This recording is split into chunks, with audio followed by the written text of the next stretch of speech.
Genta Ismaili është një nga këngëtarët që ditë ndez atmosferën sa po ngjitet në skenë dhe merr mikrofonin në dorë. Por duket se këtë kohë, këngëtarja nuk po kalon ditët e saj më të mira. Pyetjet që bëhen më së shumti nga ndjekësit e saj janë: çfarë po ndodh me Genta Ismailin? Një lëvizje e papritur sapo ka tronditur rjetin. Këngëtarja së bashku me 2 fëmijët e saj është rikthyer në Kosovë, por më pas ka marrë një vendim ekstrem që askush nuk e priste. Ajo ka fshirë çdo gjë nga Instagrami, duke zhdukur të gjitha fotot me bashkëshortin e saj turk. Apo shkon drejt fundit martesa e tyre? Çfarë fshihet pas këtij rikthimi të heshtur? Sot do të zbulojmë prapa skenat e këtij misteri të nxehtë. Genta, e cila është tërhequr nga skena për t'u dedikuar fëmijëve binjak, sapo bëri spastrimi më të madh në rrjetin social.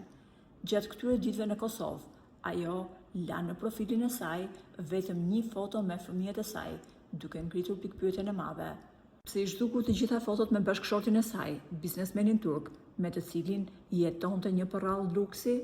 Thashëthemet e para flasin për një krizë të thellë apo ndarje të mundshme. Në botën e showbizit, fshirja e fotove është hapi i parë që konfirmon krisjen dhe rikthimi i saj në vendlindje mund të jetë një strehim larg Turqisë dhe bashkëshortit.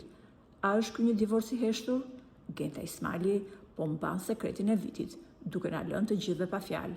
Po ju, çfarë mendoni se po ndodh? Për më tepër, mund të na shkruani mendimin tuaj në komente. Mos harroni të bëni like, subscribe dhe shihemi në videon e radhës. Kalofshi bukur.